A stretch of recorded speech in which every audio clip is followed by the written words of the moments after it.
Well, A's fans, look who we found hanging out with the Boston Red Sox. He's your all-star closer, Liam Hendriks. What's up? Not much. Just decided to dye the socks a different color this year. You going for the White Sox or the Red Sox? Yeah. I mean, I'll be the first, once I get into a game, I'll be the first ever Australian to play for Boston. Really? I think first ever Australian playing any Boston sports team in general.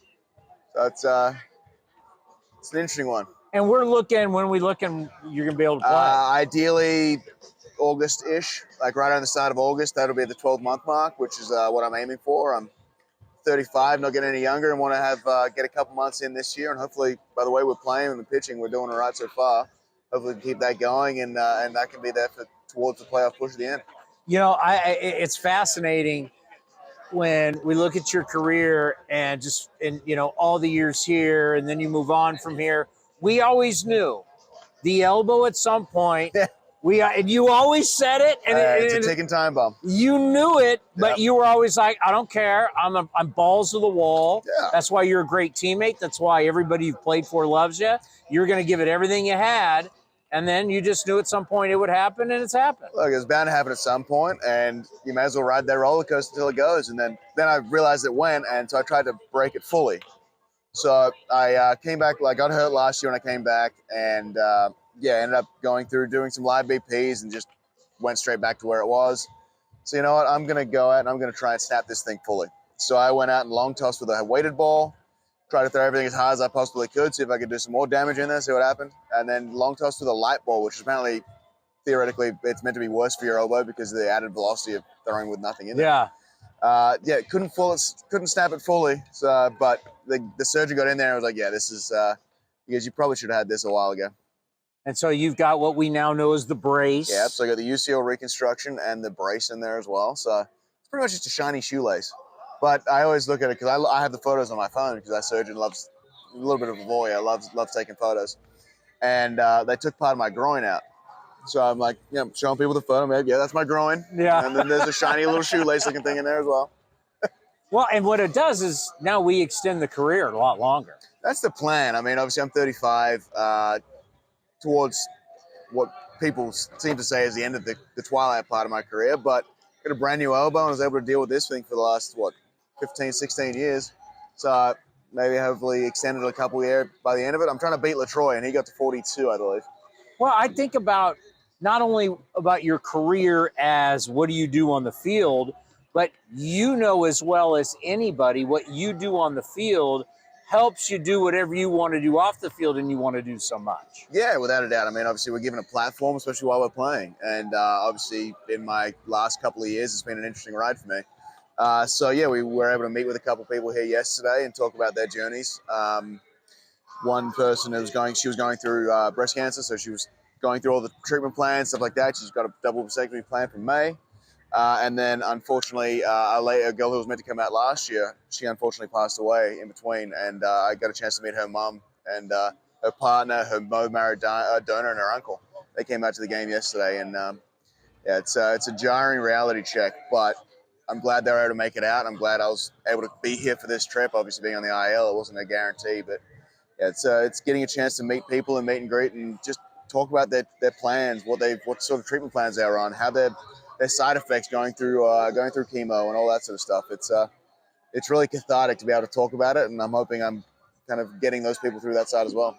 Yeah, there's so many different things that you're interested. That's what we talk about. Your platform as a baseball player helps you with so many different things that you like to do, like over the years, like with animals that you did here in the Bay Area. Yeah. I mean, there's a lot. I remember there was the backpacks for the kids with food and feeding kids. I mean, there's never a cause you're not into. No, it was good. Like, obviously, with the White Sox for the last 3 years, we had a couple things in place there, and luckily we had a couple people who wanted to pick up on those things as well. So we implemented a couple of programs that some of the current players there now have kind of just taken on, kind of the same way Pinder did with Stephen Vo's charity out here when he wasn't here anymore. So it's just one of those things. You're building lasting relationships with organizations that will hopefully pass along to the players that are coming behind me. So now the time rehabbing and getting healthy, do you have more time to work on these projects? And what will you potentially have in Boston? Because you haven't been to Boston yet, right? No, I haven't been yet. But look, there's more and less time. So there's more time theoretically, but it's less kind of stringent on the timelines because I'm just sitting in the room, and if the trainer has time for me at 5 o'clock, I'll jump in there at 5. If the trainer has time for me at 3, I'll jump in there at 3. But I could just be sitting in there waiting for an opening. So it's yeah, there's a little bit more time, but that's what Christy's for. She's she headlines that. She puts the charge in on that, and she does a lot of the legwork. I mean, she doesn't stop. She doesn't stop with everything we're doing. She's on the board for the Lymphoma Research Foundation right now, and there's a lot going on. She is such a huge part of your career. One of my favorite things, and I don't even remember what year this was, but she called you out, right? And she, I mean, that's every year. It's not just a year. But year. That was that one. You needed that, and you know, she suck it up, Buttercup, is what she told you, and it really helped turn you around that year. Yeah, well, she's great for not only picking me up when I'm struggling a little bit, because she's my biggest cheerleader on the sidelines, and when I get too big of a head, because that always happens too. If like you're having a good year, succeeding. I still remember when I was here in 19, I blew consecutive saves. I think the second one was against Texas, and yeah, she goes, it's like you need to ground yourself a little bit. You need to get out of your own head and realize that all the hard work you put in to get to this point, it doesn't just go away because you're doing well. You need to continue doing it. Well, Boston is off to a fantastic start. I mean, you look at the pitching so far. I mean, starters have only walked one guy. Yeah, it's impressive. The whole staff is only 6 walks. You know, what you've seen so far, what do you think of Boston? Because a lot of people didn't think Boston was going to be very good this year. I mean, same way we were here for 5 years I was here. I mean, we weren't meant to be anything. Even our 19 and 20 years, we still weren't meant to be anything. And we went out there and proved them wrong. I think it's a huge thing having that underdog effect.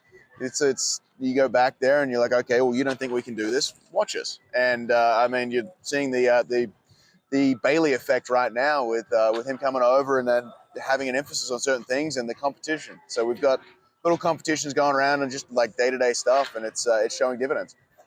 Yeah, when you think about the underdog versus being the favorite, there's ways to play both, right? Yeah, some people are great favorites, some people are great underdogs. You know, embracing that, knowing how to embrace that. Yeah, I much prefer the underdog. Oh, that's shocking. I know. I mean, coming as the unheralded Aussie coming across and not having an agent until my 4th year of Pro Bowl, it's... Okay, let's not forget you were a starter back in the day. I was a very mediocre starter, but that's also the other thing. It builds character. So that's what I always say about the Coliseum. The place builds character. Yeah. So I've got actually a job because I'm going to grab some of the mound dirt before I leave in this trip and make sure I get a memento just on the off chance I'm not back next year. I mean, when I go back to your A's career, I mean, it's crazy to think DFA'd 5 times. AAA. I remember doing interviews where you're talking about how you just said, screw it, I'm going to do it my way. Next thing you know, you're starting the wild card game at Yankee Stadium. Yeah, that didn't end well, though. But you still started the wild card game at Yankee Stadium. Yeah. Then all of a sudden you're on the front of the media guide. Yeah, that was weird. Right? That was weird, especially all-star on the media guide. Especially with the players we had on this group. I mean, it's relievers. I call us the janitors out there. We're the one who cleans up everybody else's shit. So it's weird for a janitor to be on the cover of anything. So it was definitely an honor.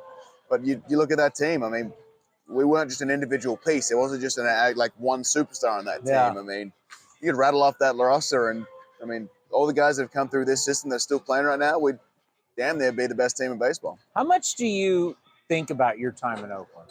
A lot, because I'm very grateful for it. Like I got too big of an ego while I was here, and then got humbled real quick by when I got DFA'd, and then came back and was able to establish myself and currently establish my mindset where I'm at right now. It's nothing's deserved. You don't deserve anything you get. Like, you have to go out there and earn it every single day, because you know what? If I suck today, I don't deserve that spot tomorrow.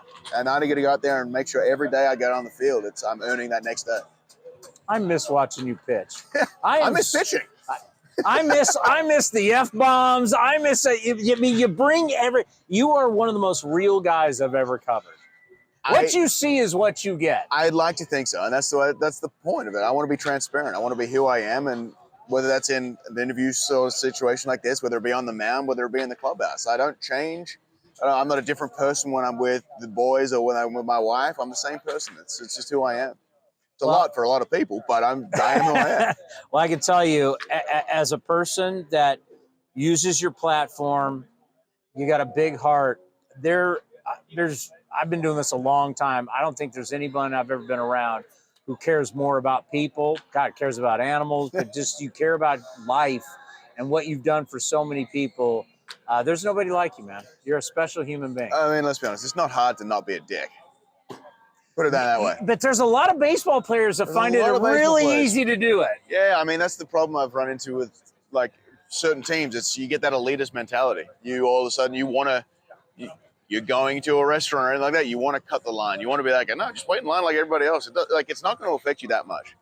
We're not different from anybody else. We put our pants on one leg at a time most of the time. Every now and then I'll fuck around and miss and put two legs on,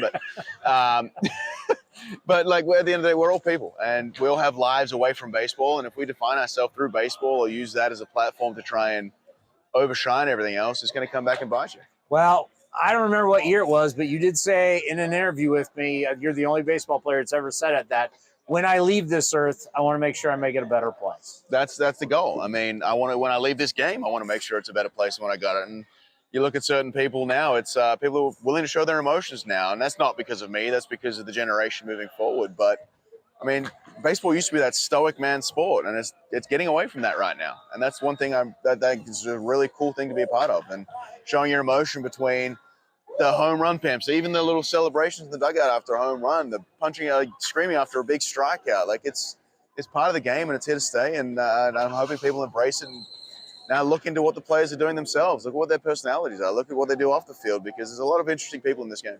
Yeah, you beat cancer. You're going to beat Tommy John, and we're going to be doing this for many, many years. Appreciate it. One of my all-time favorites, the great Liam Hendriks, right here on A's Cast Live.